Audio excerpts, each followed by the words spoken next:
नमस्कार बच्चों।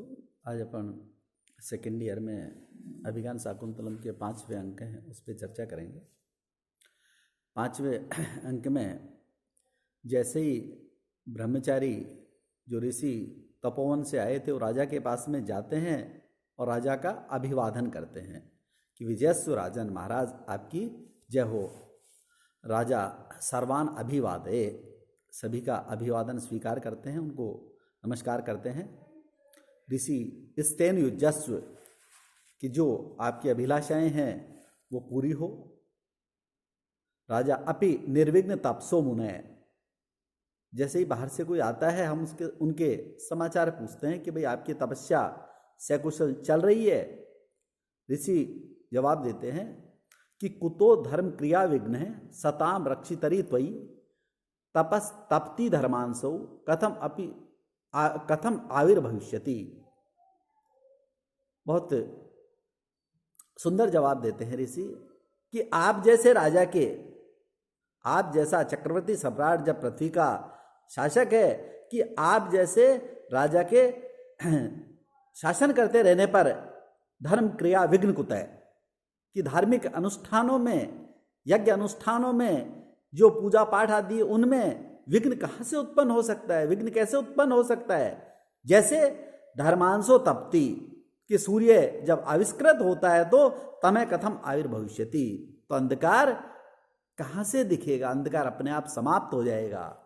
अंधकार कैसे प्रकट हो सकता है। यानी आप जैसे राजा के इस पृथ्वी का शासन करते रहने पर अपने आप ही जो बुरी प्रवृत्ति वाले लोग हैं वो अपने आप दूर चले जाते हैं। इसलिए सज्जन पुरुषों की जो धार्मिक क्रियाएं हैं वो धार्मिक क्रियाएं अपने आप संपन्न होने लग जाती है। कि जैसे सूर्य जब प्रकट होता है, जब सूर्य आविष्कृत होता है तो अंधकार अपने आप हट जाता है, अंधकार अपने आप चला जाता है। इसलिए महाराज आप जैसे राजा के शासक होने पर ऐसी जो धार्मिक क्रियाएं हैं हम लोगों की वो अपने आप इस प्रकार से संचालित हो रही हैं, इसलिए उनमें किसी प्रकार का विघ्न आदि नहीं है। जैसे ही वो आए, राजा को इस प्रकार का जवाब दिया तो राजा बहुत प्रसन्न होते हैं। कि फिर सारंगराव कहता है कि त्वयं आहरताम प्राग्रसर स्मृतो नह शकुंतला मूर्तिमती च सत्क्रिया समानम तुल्य गुणम वधूम चिरस्य वाच्यम अगत प्रजापति। कि महाराज आप न अरताम प्राग्रसर, हम लोगों के लिए एक तरह से जो सम्मानीय लोग हैं, जो प्रशंसनीय लोग हैं, ऐसे उनमें सबसे प्रमुख आप हैं। हम आपका इस प्रकार से बहुत सम्मान करते हैं। और ये शकुंतला मूर्तिमती सत्क्रिया, एक तरह से शरीरधानी सत्क्रिया के समान है। आप हम लोगों में बहुत अग्रगण्य हैं। शकुंतला भी इस प्रकार से बहुत सम्मानीय है और एक तरह से शरीरधारिणी सत्क्रिया के समान है। तुल्य गुणान वरवधुम समानम प्रजापति, यानी एक तरह से समान गुण वाले वर वधु को मिलाकर मानो प्रजापति के लिए कहा है कि चिरस्य वाच्यम नगत है, यानी लंबे समय के बाद में एक तरह से निंदा के पात्र नहीं हुए हैं। ये बहुत अच्छी बात है कि काफी दिनों के बाद में ऐसे इस प्रकार से योग्य गुणों वाले वर वधु को एक साथ मिला के ब्रह्मा जी निंदा के पात्र नहीं हुए हैं। कि आप भी एक तरह से बहुत प्रशंसनीय हैं, योग्य गुणों वाले हैं। और हमारी जो बहन जो शकुंतला है वो भी एक तरह से शरीरधानी सत्क्रिया के समान है। संसार में ऐसा देखा जाता है कि ज्यादातर जो जोड़े मिलाए जाते हैं विवाह आदि के लिए वो बहुत एक तरह से दोनों उपयुक्त कई बार नहीं होते, लेकिन आप दोनों गुणी व्यक्तियों को एक साथ मिलाकर मानो ब्रह्मा जी कई दिनों बाद में एक तरह से निंदा के पात्र नहीं हुए हैं। कि आप भी इस प्रकार से योग्य गुणों वाले हैं और हमारी बहन भी इस प्रकार से, तो एक तरह से ब्रह्मा जी ने जो काम किया यानी बहुत अच्छा काम किया है, बहुत उपयुक्त काम किया है। इस तरह से उनको एक तरह से बड़ाई करते हैं राजा की वो इस प्रकार से। आपका जो ये काम है बहुत सराहनीय है। फिर गौतमी जो साथ आई थी कहते ना अपेक्षितो गुरुजनो अनया त्वया प्रस्तो न बंधु जने एक एकश्च चरितई भणामी किम एक एकम। कि महाराज आपने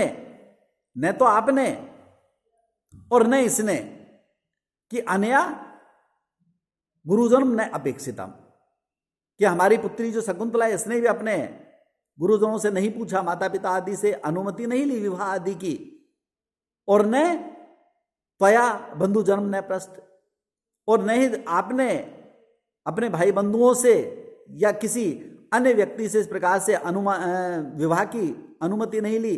अब एक एकश चरितई, न आपके न हमसे। भाई आप अगर विवाह कर रहे थे तो आपको यह देखना चाहिए था कि भाई ये तो चलो आप तो राजा हैं और ये साधारण कन्या ये कम समझती है, तो आप तो बहुत समझदार थे, आप तो एक तरह से शासक हैं, तो आपको तो इसके माता पिता आदि से पूछना चाहिए था। अब दोनों की गलती पर एक एकश चरितई, आपके एक दूसरे के चरित्र पर, आपके एक दूसरे के आचरण पर, जो किए गए कर्म उन पर एक एकम किम किम बढ़ानी।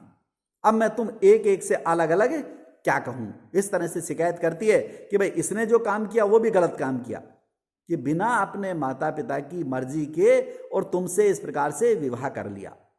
आपने भी अपने भाई बंधुओं से आज्ञा नहीं ली, अनुमति नहीं ली। अब आप दोनों की गलती के विषय में आप दोनों से मैं अलग अलग इस प्रकार से क्या कहूं, यानी दोनों समझदार होते हुए और कम से कम इस प्रकार का कृत्य किया है, इस प्रकार का कृत्य यानी नहीं करना चाहिए था। क्यों? क्योंकि विवाह आदि के लिए माता पिता इस प्रकार से जब संतान आदि को पाल पोस कर बड़ा करते हैं तो उनकी अभिलाषा होती है कि वो उनसे अनुमति के बाद ही इस प्रकार से विवाह आदि करें। फिर विवाह हो गया कि चलो ठीक है, अब हमारी पुत्री को इस प्रकार से ससुराल भेजने के जो प्रयास है माता पिता के वो उन्होंने किया, और वो कहता है कि सतिम अपि ज्ञाति कुल एक संश्रयाम जनो अन्यथा भर्तुमतिम विसंकते अतः समीपे परिणेतु इष्यते प्रिया अप्रिया व प्रमदा स्वबंधु भी। कि चलो विवाह हो गया, विवाह के बाद में भर्तुमति ज्ञाति कुल एक संश्रयाम, कि पति के जीवित रहने पर, जब स्त्री का पति जिंदा रहता है और ऐसे समय में अगर वो अपने पिता के घर रहती है तो पिता के घर रहने उसका रहना वो कहता है वो समाज में एक तरह से प्रशंसनीय नहीं कहा जाता। कि ज्ञाति कुल एक संश्रयाम, कि पति के कुल का आश्रय लेना उस कन्या के द्वारा जिसका पति अभी भी जीवित है, वो कहते हैं सतिम अपि, अगर वो सती भी है, सावित्री सती सावित्री है, उसका आचरण उत्तम है, तब भी उसको वहां पे रहना जन अन्यथाम विसंकते, तो जो सामाजिक लोग हैं वो उसका दूसरा अर्थ लेते हैं, विपरीत अर्थ लेते हैं, उसे उसके पास में अपने माता पिता के पास में नहीं रहना चाहिए, समाज में ये अच्छा काम नहीं है। अतः स्वबंधु भी प्रमदा, कि अपने भाई बंधुओं के द्वारा ऐसी उस वो युवती प्रिया अप्रियावा, चाहे वो अपने भाई बंधुओं को अच्छी लगे या बुरी, ज्ञात वो परिणेतु समीपे इष्यते, कि उस कन्या को अपने पति के पास ही रहना चाहिए। जिस कन्या का विवाह हो जाता है, चाहे वो सती स्त्री भी हो, तो भी उसे अपने पति के पास ही रहना चाहिए। क्यों? क्योंकि समाज में इस प्रकार की धारणा अन्यथा लोग लेते हैं, अन्यथा लोग सोचते हैं कि भाई पता नहीं किस कारण से ये अपने माता पिता के पास में ठहरी हुई है, जबकि उसे अपने पति के पास में रहना चाहिए। इसीलिए कहा कि जो भर्तुमति ज्ञाति कुल एक संश्रयाम, कि पति के जिंदा रहने पर अगर अपने भाई बंधुओं के पास में वो कन्या रहती है तो लोग उसका विपरीत अर्थ लेते हैं। इसलिए सामाजिक जो रीति रिवाज हैं उसके अनुसार ऐसी कन्या को अपने पिता के आश्रय में नहीं रहना चाहिए, अपने पति के पास में रहना चाहिए। तो हम हमारी कन्या को आपके पास में छोड़ने आए हैं। कहा है चाहे प्रिया है प्रियावा, चाहे वो अच्छी लगे या उन्हें बुरी लगे, तो भी उसे अपने पति के पास में ही रहना चाहिए। क्योंकि सामाजिक जो रीति रिवाज हैं, समाज कहता है कि शादी के बाद में कन्या को अपने पति के पास में रहना चाहिए और वहीं रहना उसके लिए उपयुक्त है, वही उसके लिए इस प्रकार से ठीक है। पद्म पुराण में भी इसका एक उदाहरण दिया है कि कन्या पितृ ग्रह न एव सुचिरम वाम वास में अर्हति लोकापवाद सुमहान जायते पितृ वेश्यनी, यानी पति के पास में उसे रहना उपयुक्त है, कन्या को अपने पिता के पास में नहीं रहना चाहिए। इसलिए ये लोकापवाद से बचने के लिए या सांसारिक जो रीति रिवाज है उनसे बचने के लिए इस प्रकार की धारणाएं बनाई हैं, तो निश्चित रूप से वही अच्छा है जो आपके लिए और हमारे लिए दोनों के लिए उपयुक्त है। हमारी कन्या को आप स्वीकार कीजिए। धन्यवाद।